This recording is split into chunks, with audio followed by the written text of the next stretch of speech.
Good evening, dear students. So already upon magnetic effect of electric current में बहुत सारे topic पढ़ाए थे बेटा. जनरली वो यूट्यूब में अपलोड किए थे, पर कोई स्टूडेंट ने देखा नहीं देखा कुछ पता नहीं आपको, है ना. तो इसलिए मैं टोटल टॉपिक्स एक बार रिवाइज करने वाला हूँ, तो आगे वाले टॉपिक समझ में नहीं आता फिर. ठीक है, तो टोटल टॉपिक रिवाइज करेंगे अपन. Okay right. देखिए जस्ट मैं ब्रीफली रिवाइज कर रहा हूँ और आपका काम ये है कि जो अपलोड किए वीडियो वो देख लीजिए एक बार. That is your duty. Okay ठीक है. नाउ देखिए, तो first one is magnetic force acting on the charge which is moving in the magnetic field with velocity v. Just briefly revise करेंगे, फिर मैं नेक्स्ट टॉपिक में एंटर होने वाला हूँ. ठीक है. अब देखो बेटा, यहाँ एक चार्ज क्यू है, ये चार्ज क्यू, और ये चार्ज इस डायरेक्शन में मूव हो रहा है विथ पर्टिकुलर वेलोसिटी. मैं कंसिडर कर रहा हूँ v बार, मान लीजिए v बार वेलोसिटी है ना, और ये मैग्नेटिक फील्ड है. समझ लीजिए ये इस डायरेक्शन में मैग्नेटिक फील्ड एक्ट हो रही है चार्ज पर, और ये तो v बार और b बार के बीच में जो एंगल है, ये एंगल मैं थीटा ले रहा हूँ. ठीक है, थीटा ले रहा हूँ. तो force F is equal to formula F bar is equal to come on Q into V bar cross B bar, बराबर V bar cross B bar. ये होगी इक्वेशन, फोर्स की इक्वेशन. ठीक है. Now F is equal to, you can write Q V B what here, sine theta भी लिख सकते हो, बराबर. So reason V bar cross B bar nothing but V bar cross B bar nothing but VB sine theta. Vector product A bar cross B bar is equal to AB sine theta. ठीक है. अब यहाँ बेटा if theta equal to 0, if theta equal to 0 degree, तो F equal to क्या होना चाहिए, 0, sine 0 0. ठीक है, that is minimum force. If theta equal to 90, हाँ कम ऑन 90, यस, हाँ F क्या होना चाहिए, मैक्सिमम QVP. हो गया right.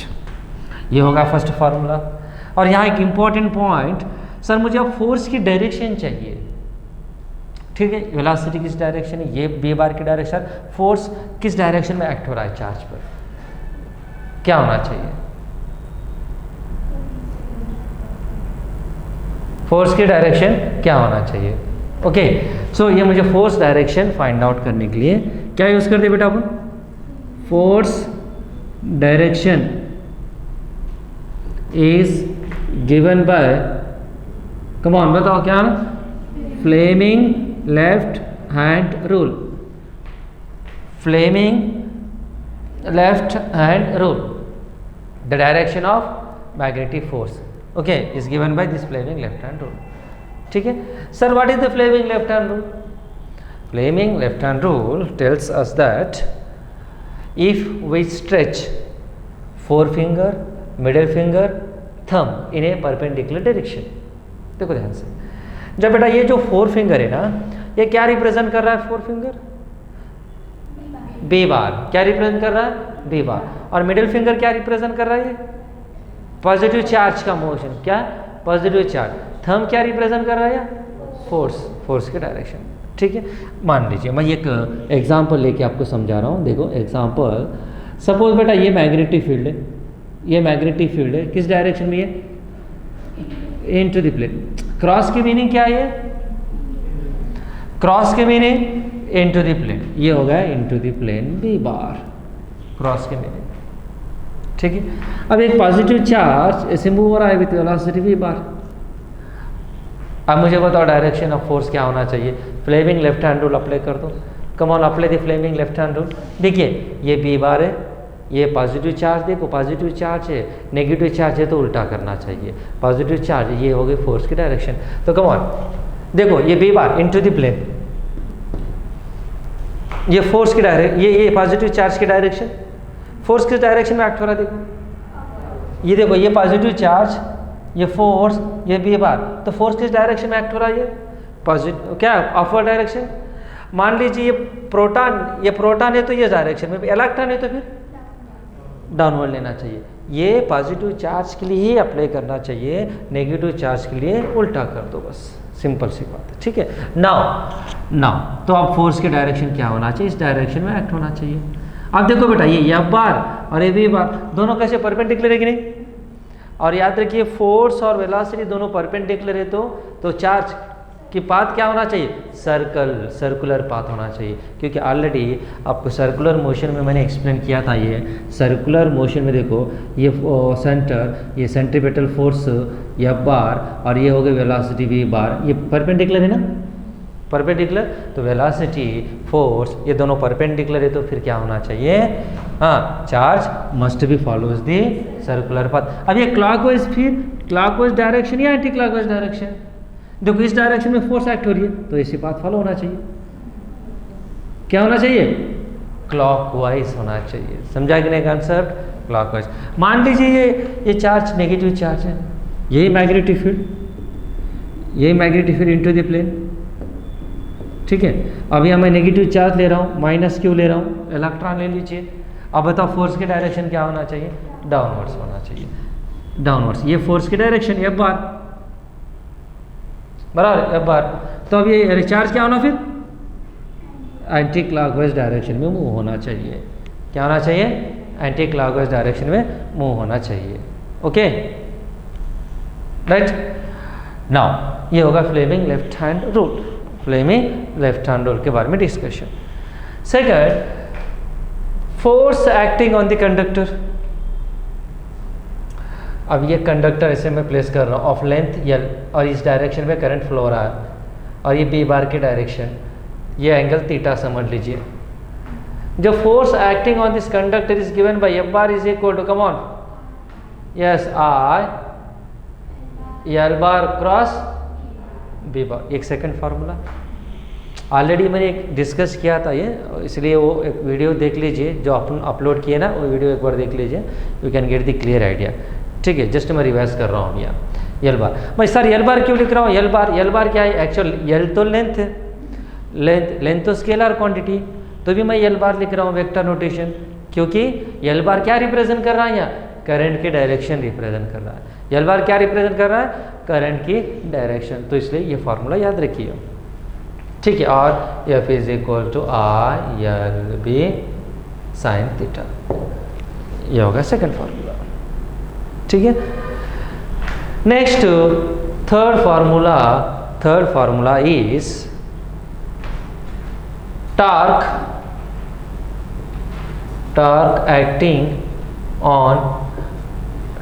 acting on rectangular loop। लिख दीजिए, कुछ दिख रहा नहीं तो लिख दीजिए, torque acting on rectangular loop, ठीक है, torque acting on rectangular loop, okay. देखो अब ये मैग्नेटिक फील्ड है बेटा, ये मैग्नेटिक फील्ड, इस डायरेक्शन में मैग्नेटिक फील्ड है बी बार, ठीक है। या मैं डेरिवेशन नहीं पढ़ा रहा हूँ, ऑलरेडी डेरिवेशन का क्लास कंप्लीट किया था मैंने, ओके। जस्ट एक्सप्लेनेशन दे रहा हूँ, ब्रीफ एक्सप्लेनेशन, ओके। ये क्या है, रेक्टेंगुलर कॉइल, और रेक्टेंगुलर कॉइल में करंट है ना, इस डायरेक्शन में करंट फ्लो हो रहा है, समझ लीजिए। आपकी मर्जी, क्लॉकवाइज ले लीजिए, एंटी क्लॉकवाइज ले लीजिए, करंट फ्लो हो रहा है यहाँ, ठीक है। और यहाँ इसका जो लेंथ है, ये लेंथ मैं L1 ले रहा हूँ, और ये ब्रेड्थ है ना L2 ले लो, बराबर। तो एरिया क्या होना चाहिए, फिर एरिया क्या होना चाहिए, area is equal to how much, rectangular coil है बेटा, रेक्टेंगुलर कॉइल है तो एरिया क्या होना चाहिए, रेक्टेंगुलर कॉइल है तो एरिया क्या होना चाहिए, लेंथ इंटू ब्रेड्थ, ठीक है, L into B. Now let us सी,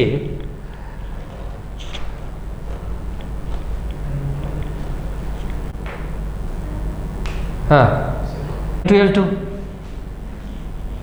एरिया L1 इंटू L2, बराबर। Therefore torque acting on the conductor rectangular coil, याद रखिए, torque acting on the rectangular का फार्मूला बताओ, कम ऑन, क्या होना चाहिए, R into F, but formula मैंने derive किया था ऑलरेडी, क्या ये, I A B, I current, A area, B magnetic field induction for 1 turn, 1 turn के लिए, एक टर्न के लिए, एक ही टर्न है तो फिर ये फार्मूला यूज कीजिए। n टर्न है समझ लो, for n turns, n rectangular coil में n टर्न से समझ लीजिए, तो टार का फार्मूला क्या होना चाहिए, NRAP, एक फार्मूला याद रखिए, रिमेंबर दिस फार्मूला। यहाँ एक 2 केसेस में पढ़ाया था, 2 केसेस पढ़ाया था। देखो फर्स्ट केस, मान लीजिए ये मैग्नेटिक फील्ड है, ठीक है, ये मैग्नेटिक फील्ड है और ये हो गया रेक्टेंगुलर कॉल, मैं इसे थोड़ा प्लेस कर रहा हूँ पर्टिकुलर एंगल से ये। तो यहाँ बेटा ये एरिया वेक्टर, ये हो गई एरिया वेक्टर की डायरेक्शन। पता है आपको एरिया वेक्टर कंपल्सरी कैसे लेना चाहिए, कैसे लेना चाहिए, perpendicular to plane. Rectangular coil है तो ये रेक्टेंगुलर कॉइल है तो परपेंडिकुलर टू प्लेन लेना चाहिए, याद रखो, ठीक है। ये कॉइल है तो ये परपेंडिकुलर टू प्लेन एरिया। अब ये बी बार, ठीक है, बी बार, और ये जो एंगल है, ये एंगल मैं कैंसिलर कर रहा हूँ, एरिया वेक्टर इसके बीच में एंगल थीटा ले रहा हूँ। थीटा क्या है, थीटा क्या है, ए बार और बी बार के बीच में एंगल क्या है बेटा, थीटा। जब फार्मूला क्या लिखना चाहिए, torque is equal to R A B sine theta. If theta is the angle between a bar and b bar, then torque is equal to I a b sin theta, याद रखो, okay right. थोड़ा situation में change कर रहा हूँ, situation change कर रहा हूँ। देखिए सपोज मान लीजिए यहाँ ये एंगल मैं पाई ले रहा हूँ, पाई क्या, देखो pi is the angle between B bar and plane of the coil. Come on, pi क्या है, angle between, pi is what here, angle between B bar and plane of the coil, plane of the coil, याद रखिए, ठीक है। Come on, pi is what here, angle between B bar and plane of the coil. Therefore torque क्या is equal to, पता है already, I A B sine theta. But इस यहाँ से देखो, ये थीटा प्लस ये पाई, मैं 90 लिख सकता हूँ, यू नो भूषण 90, पता है कि नहीं, 90 डिग्री, अरे 90 डिग्री, हाँ come on, but theta plus pi, हाँ थीटा प्लस पाई सांगणार रे 90, राइट 90 एंड 90 डिग्री, ओके। हाँ तो यहाँ से मैं लिख सकता हूँ theta equal to 90 minus pi. An objection? Alright. So therefore torque is equal to I A B sin 90, मैं 90 बोल रहा हूँ, अब 90 डिग्री बोल सकते हो, ठीक है, ये 90 माइनस पाई।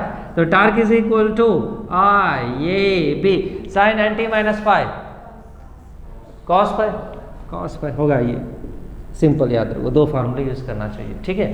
देखो थीटा ए बार और बी बार के बीच में एंगल है तो फार्मूला साइन थीटा में आना चाहिए। क्वेश्चन में देखो न्यूमेरिकल में यहाँ प्लेन दिया, समझो plane, angle between the B bar and plane of the coil, plane of the coil, तो क्या लेना चाहिए, cos theta, that is cos pi. समझा कि नहीं, okay. So this is the just quick revision, briefly revision, okay. अब तक जो मैं पढ़ाया था, आप जो स्टूडेंट ने नहीं देखे समझो यूट्यूब में, तो एक बार रिवाइज कर रहा हूँ ये। Now I am going to start the next concept which is important for the examination point of view, ठीक है। यहाँ तक नोट आउट कीजिए, राइट लिख देंगे, okay. Next concept is right on, next concept important है moving coil galvanometer, right on, moving coil galvanometer. ये जो लिखना है ना, ये यूट्यूब में से लिख दीजिए, ओके, यूट्यूब में अपलोड कर रहे हैं अपन, वहाँ से लिख दीजिए, ओके राइट। सो MCG मूविंग कॉइल गैल्वेनोमीटर,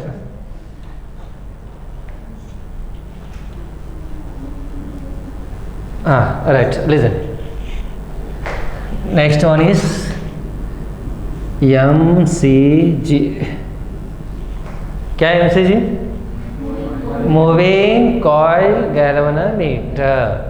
ये भी important for the 4 marks, 4 marks के लिए important board examination point of view, ठीक है। So first of all moving coil galvanometer construction, next theoretical part, और सर इसका यूज़ क्या है ना, ये बताना चाहिए. First of all, moving coil galvanometer is used to measure the very small amount of electric current, very small in terms of up to limitation is 1 milli ampere, 1 milli ampere और उससे कम, उससे ज़्यादा नहीं है. फिर ज़्यादा फ्लो हुआ तो क्वेश्चन मार्क. मैं बोल रहा हूँ उसकी रेंज क्या, nearly the depends upon the manufacture, that may be last range milli ampere, 1 milli ampere ले रहा हूँ, सपोज दैट 1 मिली एम्पियर. उससे ज़्यादा करंट फ्लो हुआ तो फिर बर्न होने के लिए चांस है, कॉइल में भी बर्न आउट. ठीक है, वहाँ तक 1 मिली एम्पियर तक मेजर कर सकते हैं अपन, very small amount of current, और maximum 10 milli ampere, 1 to 10 milli ampere. ठीक है, नंबर ऑफ टर्न्स इंक्रीज किए तो 10 मिली एम्पियर तक. उससे ज़्यादा करंट फ्लो हुआ तो फिर बर्न होने के लिए चांस है. देखो एक इंपॉर्टेंट पॉइंट है, it is use to measure the very small amount of current only. Sir मुझे तो फिर ज़्यादा करंट मेजर करना है, समझ लीजिए मुझे 1 milli ampere, I want to calculate the 100 milli ampere, then what you do, yes ammeter लेना चाहिए. ऑलरेडी ये अपन डिस्कस किए थे शायद, ये करंट इलेक्ट्रिसिटी में डिस्कस किए थे ना. तो मैक्सिमम करंट 10 मिली एम्पियर से ज़्यादा करंट मुझे मेजर करना है तो और एक ऑपरेटर है आपके पास, that is nothing but ammeter. And you know the concept how you convert the moving coil galvanometer into the ammeter and volt meter. ये ऑलरेडी अपन डिस्कस किए थे करंट इलेक्ट्रिसिटी में. Okay right. सो अपना ये कॉन्सेप्ट क्या, मुझे current measure करना है और अल्टीमेट मुझे प्रूव करना है ये कि electric current, how you measure electric current. Okay, और इसके लिए मैथमेटिकल इक्वेशन मुझे डेराइव करना है. ठीक है, now let us see the construction first of all. Okay, one second, what is the construction, what the galvanometer consist of. देखिए ध्यान से देखो one by one. Galvanometer consist of one rectangular coil having number of turns, n turn समझ लीजिए, n turns ले रहा हूँ मैं यहाँ, आपकी मर्जी, 100 ले लो, 1000 ले लो, आपके पास कितने टर्न्स है उतने ले लो. ठीक है, तो मैं n टर्न्स ले रहा हूँ. Clear right. अब ये rectangular coil is suspended bye, ऐसे सस्पेंड कर रहा हूँ bye means of one wire. It is called, this wire is called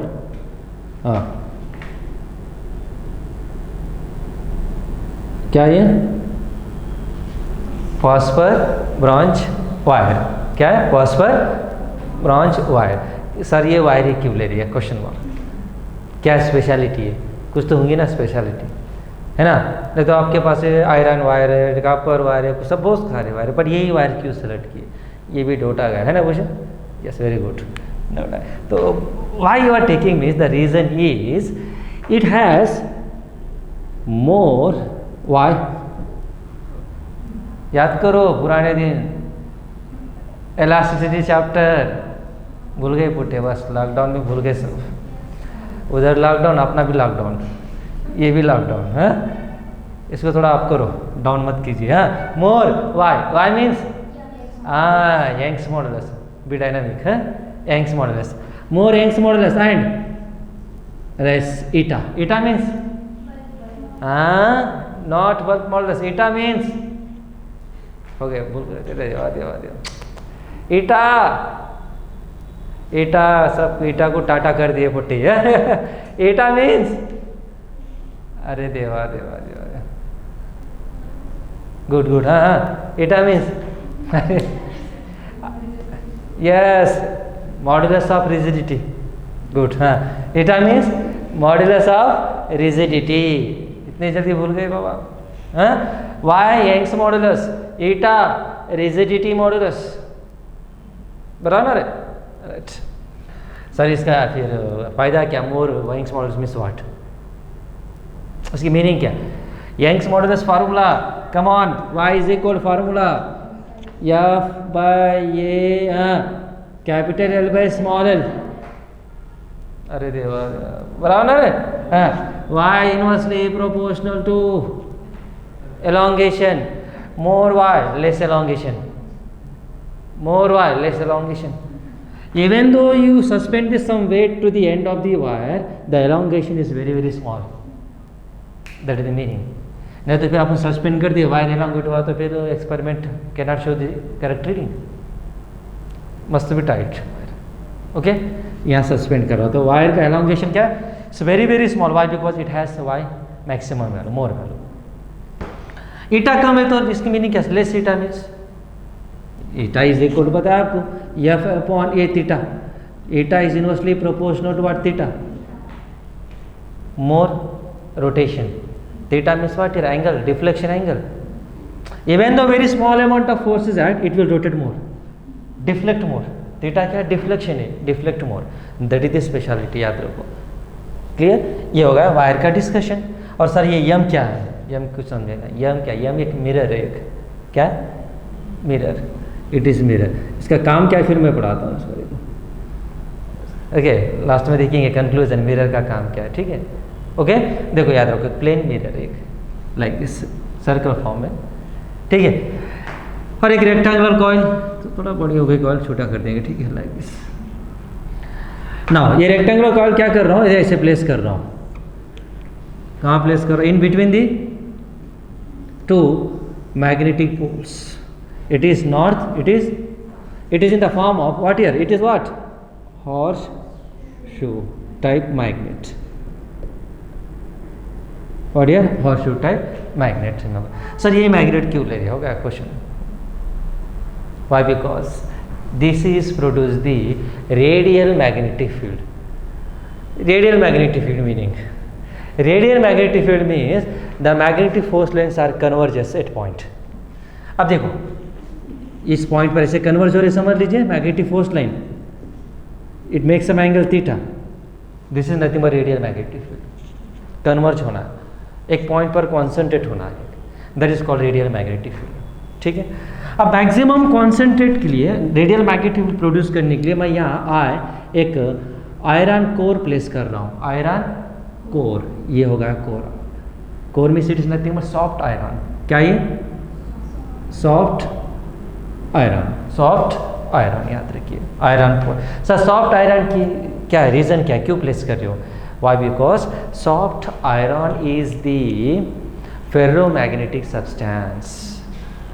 ferromagnetic substance means it has maximum permeability. Maximum permeability की meaning maximum magnetic force lines are passing through that substance. That is the reason why I am placing the soft iron inside the rectangular coil. और इसके बाद यहाँ एक spring connect कर दो. ये भी phosphorus bronze spring. I am taking electric wedge. Spring क्यों कनेक्ट किया यहाँ एक पर्टिकुलर पॉइंट पर? देखिए मैकेनिज्म, ये होगा अरेंजमेंट. इसका काम क्या? देखिए स्प्रिंग का काम, जब यहाँ मैग्नेटिक फील्ड फोर्स एक्ट हो रही है, ऑलरेडी करंट फ्लो हो रहा है, current carrying rectangular coil, current flow हो रहा है तो मैग्नेटिक फील्ड भी प्रोड्यूस होना चाहिए. When current flows magnetic field produce. यहाँ मैग्नेटिक फील्ड प्रोड्यूस हो रही है रेक्टेंगुलर कॉइल से, और यहाँ भी एक्सटर्नली मैग्नेटिक फील्ड अपना अप्लाई कर रही है. दो इंटरेक्शन हो रही है दो फील्ड की, तो क्या होना चाहिए? Coil will be deflect. Coil will be deflect. दो मैग्नेटिक फील्ड आ रहे हैं तो coil will be what? Deflect. तो डिफ्लेक्ट होने के बाद ऐसे कॉइल डिफ्लेक्ट हो रही है, ऐसे कॉइल टर्न हो रही है, तो spring is elongate. Spring elongate. और स्प्रिंग का काम क्या है? Again restore the position. Spring का काम पता है ना? Restoring force. F is equal to minus kx. Again comes to the same position, right? Deflect. Again the spring brings the coil to its original position. That is the function of spring, phosphorus bronze spring. ठीक है, right. तो होगा यहाँ आप theoretical part में start कर रहा हूँ. मैथमेटिकल पार्ट अपना जो टारगेट है, अपना टारगेट क्या है पता है ना?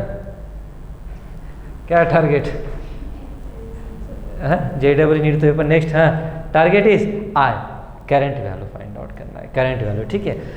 तो यहाँ देखो मैथमेटिकल डेरिवेशन पार्ट इज, जब ये magnetic field, external magnetic field produce what है? Radial magnetic field.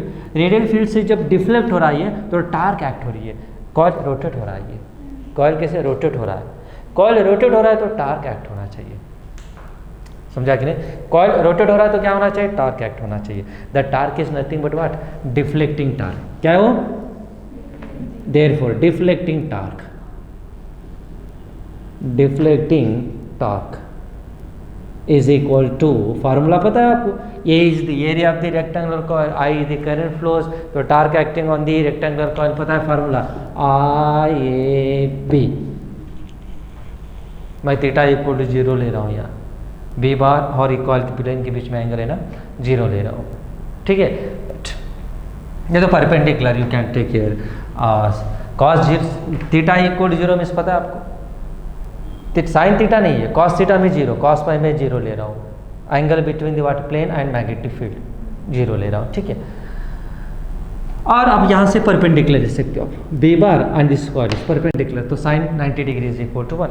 तो maximum torque is I A P, याद रखिए. ये हो गया डिफ्लेक्टिंग टार्क. फिर डिफ्लेक्ट होने के बाद कॉइल और वही पोजीशन में रीच हो रही है, that is called restoring torque. क्या है? Restoring torque. Therefore restoring torque क्या होना चाहिए? Restoring torque. वहाँ रिस्टोरिंग फोर्स बता दो मुझे, एफ इज इक्वल मैग्नीट्यूड बता दो, के एक्स. मैग्नीट्यूड लिख रहा हूँ मैं यहाँ, माइनस साइन क्या रिप्रेजेंट कर रहा है? डायरेक्शन. एक्स और एफ दोनों ऑपोजिट. यहाँ रिस्टोरिंग टार्क, वहाँ फोर्स है, फोर्स के प्लेस में टार्क, के प्लेस में मैं यहाँ के ले रहा हूँ और एक्स के प्लेस में थीटा ले लीजिए. बट यहाँ के, वहाँ फोर्स कांस्टेंट, यहाँ के इज टॉर्सनल और ट्विस्ट कांस्टेंट. क्या ये? Twist constant, that is nothing but restoring torque upon theta. Twist constant की मीनिंग 1 डिग्री रोटेट करने के लिए कितनी टार्क अप्लाई करना चाहिए? 1 डिग्री रोटेट करने के लिए torque, what is the restoring torque? 1 degree rotation और 1 डिग्री बाहर लाने के, वही पोजीशन लाने के लिए तो टार्क की वैल्यू क्या है? ये कॉइल रेक्टेंगल कॉइल 1 डिग्री मुझे रोटेट करना है तो व्हाट इज द टार्क, और 1 डिग्री वही पोजीशन में लाना है, what is the torque? That is called twist constant. Torque upon theta. आप यूनिट्स भी लिख सकते हो. Torque means newton metre, theta means degree, newton metre पर डिग्री लिख सकते हो. ठीक है, तो हो गया. अब ये इक्वेशन नंबर 1 ले लीजिए और इक्वेशन नंबर 2 समझ लीजिए, है ना. तो एट इक्विलिब्रियम दोनों सेम है समझो, तो कॉइल विल स्टॉप. इस डायरेक्शन में फोर्स, इस डायरेक्शन फोर्स, दोनों सेम है तो फिर राइट. एट इक्विलिब्रियम वही पोजीशन में आना. At equilibrium, come on, at equilibrium क्या होना चाहिए? Deflecting torque is equal to restoring torque. Deflecting क्या रे बाबा? Come on, I A B equal to K theta. Therefore ultimate बता दो, come on, I equal to K upon A B into theta. हो गया. So this is the correct value. हो गया बस. This is the derivation part, 4 marks. Description theoretical part, derivation के लिए 4 marks है. Okay. I is equal to K, twist constant, A area, B magnetic field, theta is the deflection. क्या है theta? Deflection. If you know K value you can calculate, A value area, B that will be given. Sir theta how you calculate? यहाँ एक मैं miss किया था word, क्या? Mirror. Mirror के बारे में है ना. अब ये conclusion, mirror is conclusion last. That is mirror का काम क्या actually? By using the mirror you can calculate the theta deflection. Sir कैसे कैलकुलेट करते? देखो, मान लीजिए यहाँ एक स्केल है, एक लीनियर स्केल, और इस पर स्केल पर मैं क्या लिख रहा हूँ? यहाँ बीच में 0 लिख दीजिए. फिर यहाँ 10 डिग्री, 20, 30 लाइक दिस, 40 ऐसे लिख दो. इस डायरेक्शन में भी 10, 20 डिग्री लिख दीजिए. और ये स्केल में exactly in front of mirror place कर दो. एग्जैक्ट नीचे मत प्लेस करो, क्योंकि इसका इमेज यहाँ फॉल होना चाहिए. ये जो मिरर का इमेज यहाँ फॉल होना चाहिए, नहीं तो नीचे रख दे तो इमेज कहाँ चले जाता है ना. एग्जैक्टली सीधा रख दो. कैसे लिखते? स्टैंड ले लीजिए. नहीं तो कुछ है, अरेंज कर दो स्टैंड पर एग्जैक्टली. और यहाँ इमेज एग्जैक्टली कहाँ फोकस करना चाहिए? पहला 0 पर, पहला 0 पर फोकस कीजिए, है ना. 0. जब ये डिफ्लेक्ट हो रहा है ना, डिफ्लेक्ट हो रहा है, देखो डिफ्लेक्टिंग टार्क, देन ये कॉइल रोटेट हो रहा है तो मिरर भी रोटेट हो रहा चाहिए. मिरर रोटेट हो रहा है तो फिर इमेज आल्सो रोटेट, तो it will show some reading. That में भी 10 डिग्री, 30, आपकी मर्जी कितना डिफ्लेक्ट हो रहा है. करंट ज़्यादा फ्लो हो रहा है तो डिफ्लेक्शन ज़्यादा होना चाहिए. I directly proportional to theta. समझा कि नहीं? तो इट विल डिफ्लेक्ट मोर. समझ लीजिए यहाँ मैं 40 डिग्री पर आया समझो फाइनल पोजीशन. और रिटर्न में आया समझो इस डायरेक्शन में भी कितना 35 आया समझो, जब थीटा क्या लेना चाहिए 40 + 35/2 एवरेज लेना चाहिए। थीटा क्या लेना चाहिए, इस डायरेक्शन में 40 आ रहा है और इस डायरेक्शन में भी कितना आया समझो 35, तो थीटा इज 40 + 35/2 एवरेज वैल्यू लेना चाहिए।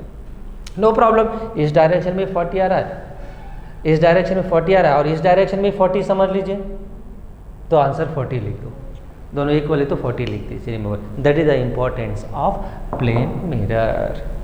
क्लियर? ओके, राइट डाउन लिख दीजिए, लिख दीजिए। और इसके जो बोर्ड, राइट, इसके जो बोर्ड के नोट से मैं सेंड कर देता हूँ। ओके, एक अच्छा दिन देके सेंड कर देता हूँ, ठीक है, कल या परसों 2 दिन में ना। अब थोड़ा लिखते जाओ बेटा, है ना, कुछ तो करना ज़िंदगी में, कुछ तो करना चाहिए, है कि नहीं Bhushan? Do something, right right. Formula याद रखिए, टार्क का formula, torque formula is NIAB sin theta. ये कब यूज करना चाहिए फार्मूला बताओ? थीटा क्या है? Angle between A bar and good B bar. अब टार्क NIAB cos पाई, ये फार्मूला कब यूज करना चाहिए? Pi is the angle between B bar and plane of the coil. ये 2 पॉइंट याद रखिए, ठीक है। Come on, write down question number 1, write down question number 1। A rectangular coil, write down, a rectangular coil, a rectangular coil consists of 500 turns, consist of 500 turns, consist of 500 turns, means capital N की value, and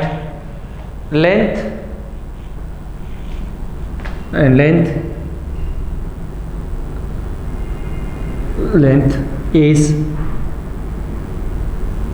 2 centimeter and breadth is 5 centimeter। Length is 2 centimetre, breadth is 5 centimetre. वो type का rectangular coil ले रहा हूँ, length की value कम है, breadth की value ज़्यादा है, ठीक है। is placed in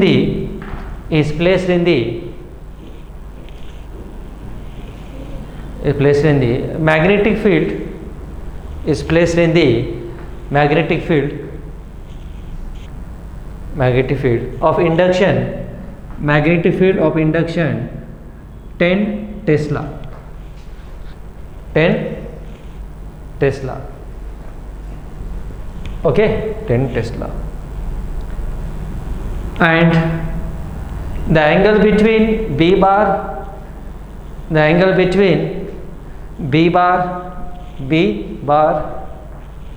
and plane of the coil is 60 degree,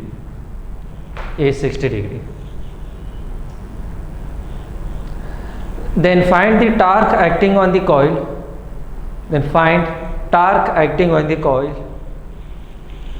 find the torque acting on the coil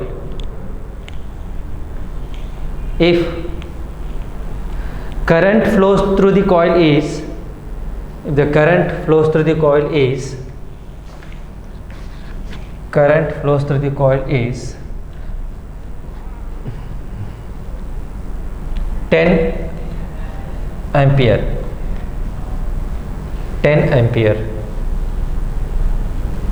okay, 10 ampere, right. Come on, फटाफट वैल्यू बता दो बेटा, फर्स्ट वैल्यूज बता दीजिए, कम ऑन वैल्यू बता दो मुझे।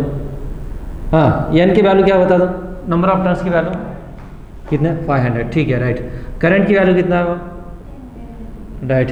थीटा की वैल्यू कितना, थीटा नहीं अब, या पाई लेना चाहिए, पाई क्या, या angle between B bar and plane में, तो कॉस में लेना चाहिए, याद रखो। कितना ये 60। नेक्स्ट, लेंथ कितना, लेंथ, ब्रेड्थ, तो area L into B, 2 centimeter into 5 centimeter, तो area 10 centimeter square, nothing but 10 into 10⁻⁻4 meter square, तो एरिया ये इक्वल टू 10⁻⁻3 मीटर स्क्वायर होगा। और कुछ वैल्यू, नेक्स्ट वन, बी की वैल्यू कितना बी 10 टेस्ला तो formula N I A B cos pi come on do it come on fast N I A B cos pi come on manipulate कर दो और उसका आंसर क्या है एक बार लिख दीजिए ओके और सेंड कर दो आंसर व्हाट्सएप ग्रुप पर सेंड कर दीजिए ओके राइट सॉल्व कर दो और उसका आंसर सेंड कीजिए we will continue in the next class